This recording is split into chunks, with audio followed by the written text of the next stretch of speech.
Today, I will be beating Dark Souls 3 while leveling up only Endurance, a stat more useless than a roll of toilet paper made out of a cheese grater, since all it does is give more stamina and a slight boost to defenses. Oh, and it also hard caps at 40 because even Miyazaki himself knew that nobody would upgrade Endurance anyways since Dark Souls 3 is already a rolling simulator from the start. As you can imagine, this was not a very viable way to beat the game, so go down in the comments and try and guess which boss killed me the most. You will never guess. After making quick work of the tutorial boss and leveling up thanks to the pretty lady, we can use Tree Skip to grab the Estus Shard early and the Serpent Ring before making our way to the Wall of Lothric. Since we can't rely on stat scaling, the smartest thing to do is to upgrade our weapon to the max as quick as possible. So I made sure to grab all the useful things in the area.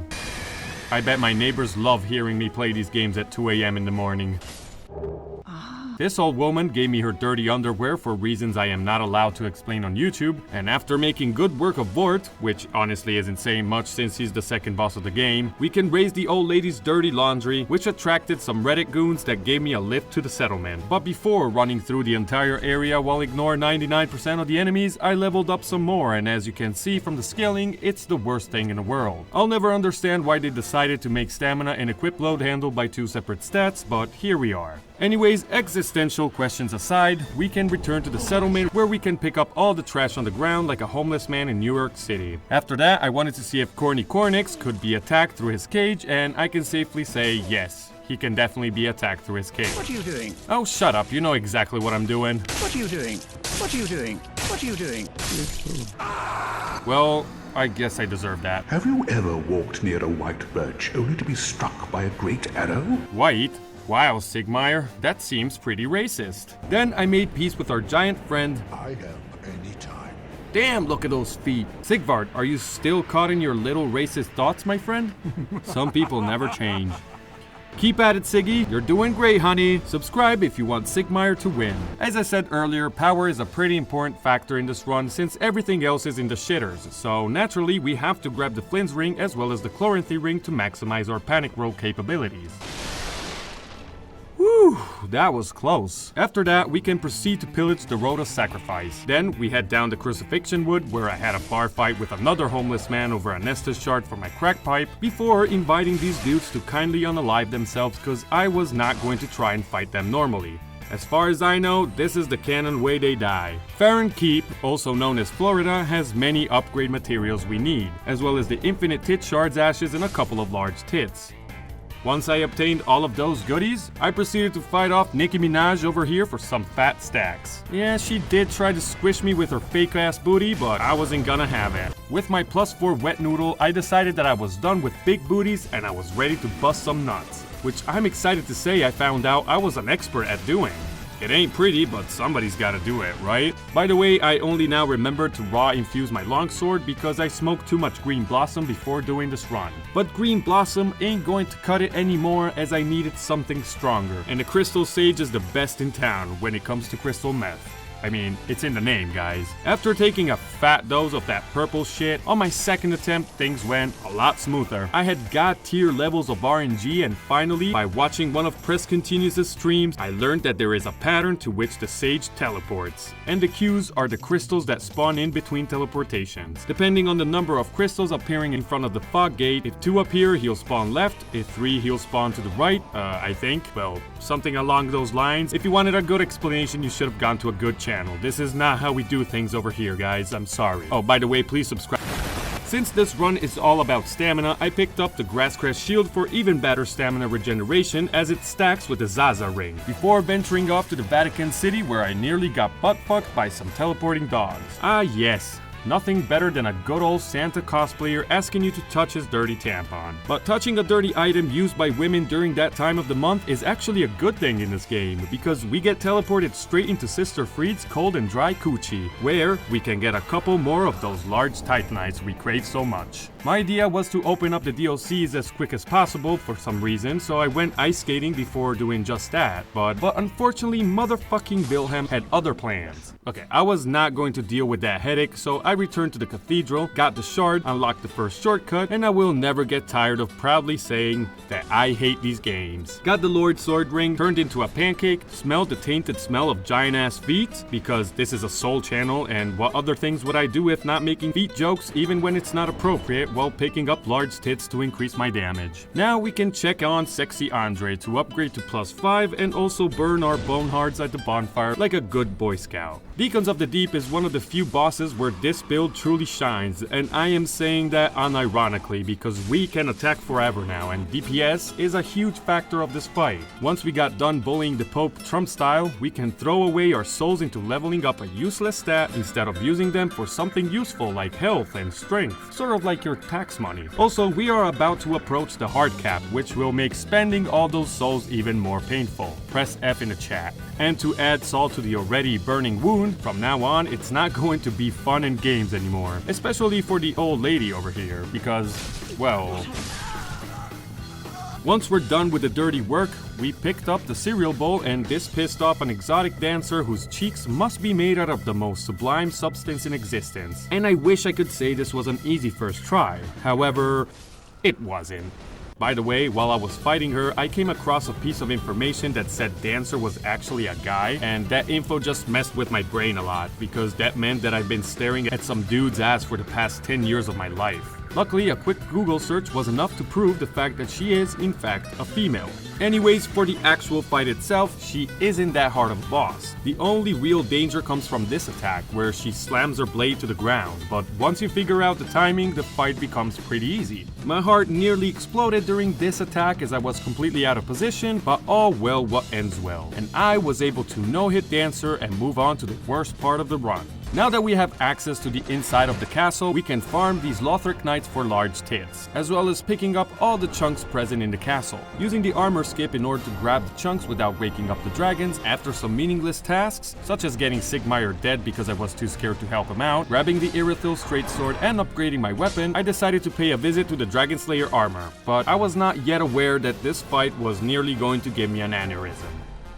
What the fuck? He's literally 1 pixel away from death.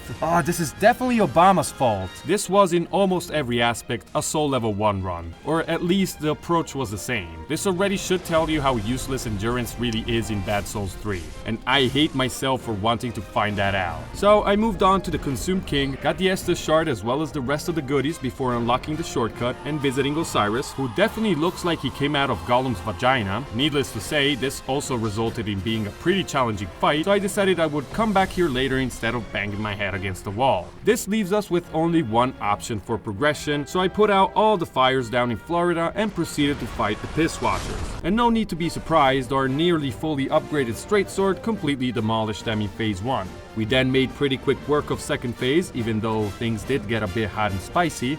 I guess that if you do find yourself in a circle jerk with murderous maniacs, you are bound to take some hard stuff. However, we were pretty much overpowered at this point, so it was an easy second try. When I said endurance hard caps at 40, I truly meant it. I mean, look at this. And unfortunately, it only gets worse from here on out. Thank you, Miyazaki-san. Now can we get another multiplayer-based Elden Ring game, please? After upgrading, we can move on to the Catacombs, where we can pick up the Cardus Milk Ring, which gives us a +2 increase to our dexterity. It's not very useful now, but it will be a little way down the line. With the Catacombs secured, I decided to attempt the Dragon Slayer armor once again, but failed miserably. Obviously, here the problem was that I was getting one-shot, because despite endurance increasing physical defenses, I was just as fragile as a TikTok's alpha male's ego. Though I was able to finally put down the naked dragon with a fetish for slamming infants into the ground. Luckily, he never did his charge attack, and I was in a magical god status and actually never got hit by any of his attacks. And just like that, Osiris went down.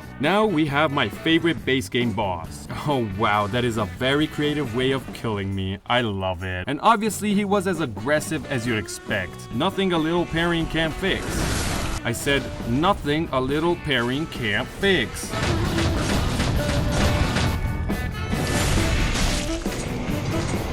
Fuck yeah, one more point in stamina, baby. That's what I'm talking about. Before moving on to Bling Bling Bony Drip King, I backtracked a little in order to pick up the Twinkling Titanites I missed along the way, as I had a new plan for Dragon Slayer armor. Then, I visited the Drip King, broke his blings with my stings, and I could finally feel Irithil's cold and breezy winds.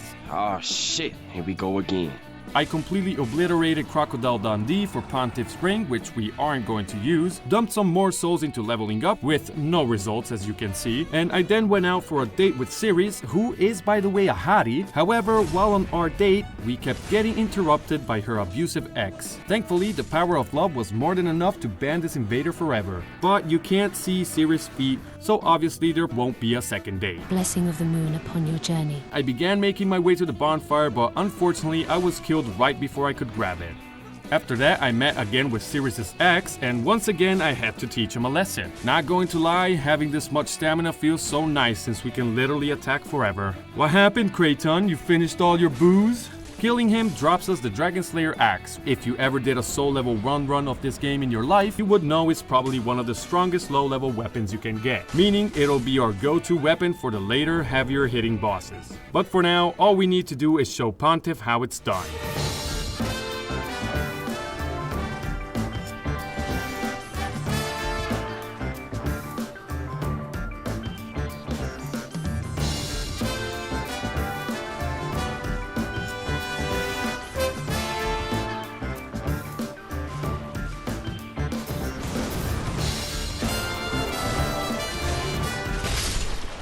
I love it how no matter what stat you level up in this game, you can always rely on Pontiff being your personal punching bag when things get tough. By the way, have you ever done a level 1 run in Dark Souls 3? And if yes, which boss gave you the most trouble? On my way to Aldrich, I picked up the Easterner's Ashes for infinite large Titanites, and I arrived in Enor Fan Service Londo, where I had a fantastic first try against Aldrich. However, on my second try, he had a pretty easy pattern to follow, he never did his Life Hunt Scythe move, and apart from this weird interaction where I couldn't really read what the fuck he was doing, which I was able to avoid by just panic roll like a maniac, the fight went as smoothly as it could. He never did his bullshit era attacks, and we could easily take him down. Now we could visit Jeffrey Epstein basement, where I bitch slapped Alva around, proceeded to attack this mimic, because when it dies it drops an Estus shard, and here I wanted to do something very cool at this point. I wanted to dupe glitch it, so I made my way back to the Church of Yorska, skipping all the enemies I forgot to kill. Then from the bonfire I began running back and forth as you can see in the video. I did this enough times to maximize my Estus and began to climb down. Now it's very important that you don't die in order for this to work.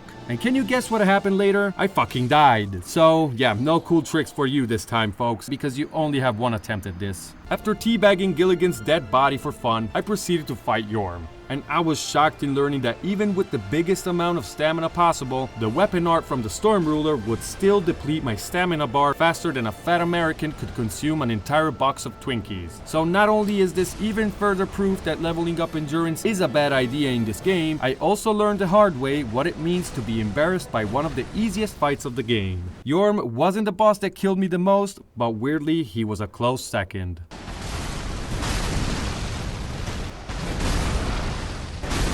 Porco Dio!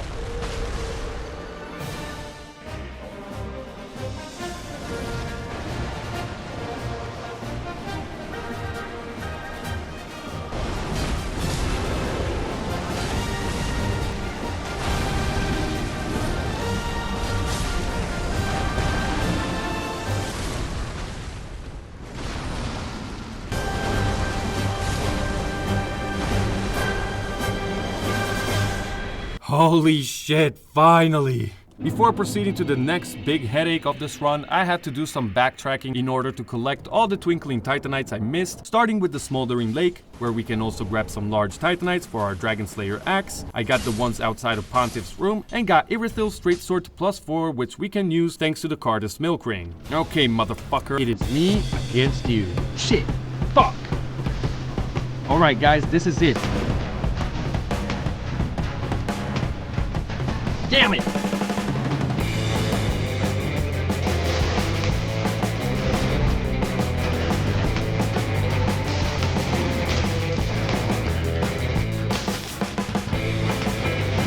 No!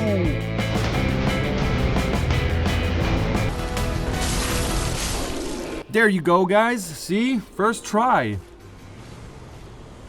After having a fun time on the roofs of the castle, we could face off the two brothers that enjoy each other's company a little bit too much. And I am glad to say that this also was a disaster, because I just loved every second of getting crushed by a flaming hot stick. That truly made me scream like a girl in a room with 5 black guys. However, I did go on for a detour in between attempts to get the infinite titanite chunks, and to my complete utter surprise, this is where I found the boss that killed me the most out of all of them in the game. Ancient fucking Wyvern proved to be the biggest roadblock of this Forsaken run.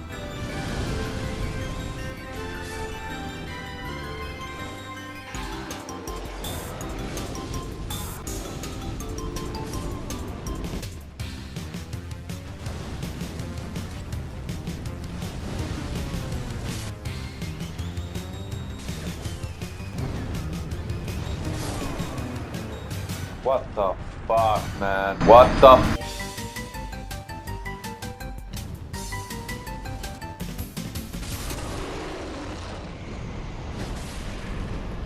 After that embarrassment, I got the ashes, which I will use to level a different variety of weapons for the DLC. And I returned to Lothric Castle to finally get rid of the twins. I tried leveling up a reinforced club to see if it would be a better choice, but it wasn't. So instead, I just used the Dragon Slayer axe and was able to finally take down the last Lord of Cinder.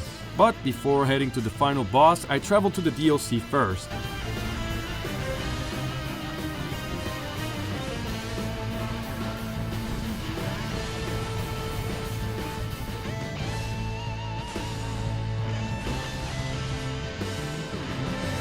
After that, I visited my favorite boss in the Soul series, and well, let's say I died more times to Ancient Wyvern than I did to Midir. Anyways, the fight went a little bit like this.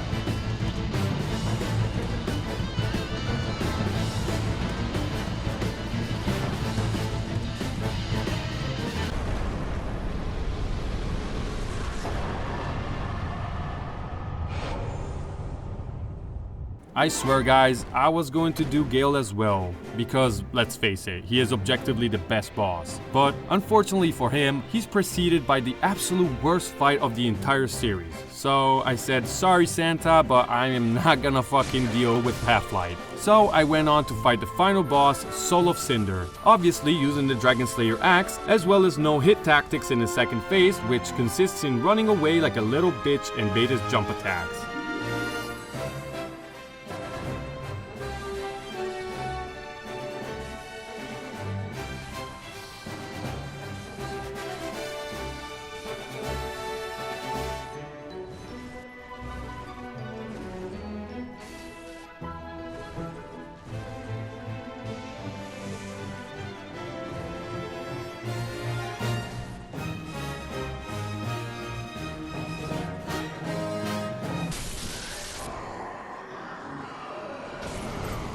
Before we go, I have a question for you all, guys. And it is a serious one, so I want you to answer with all the sincerity in the world. Do you prefer Guinevere's Milkers or Asylum Demon's ass? Please, I need to know. Alright guys, thank you all for watching. Hope you enjoyed the video. If you did, you know what to do. Ask me anything down in the comments, even how long my armpit hair is. Subscribe if you're new to the channel, and please go check out all my other videos if you want to. Alright guys, thank you all for watching. Hope you enjoyed the video. If you did, you know what to do. Ask me anything down in the comments, even how long my armpit hair is, or whatever comes to your mind. Subscribe if you are new to the channel, and please go check out all my other videos if you want to. Alright guys, thank you all for watching. Hope you enjoyed the video, and I hope I'll see you in the next one.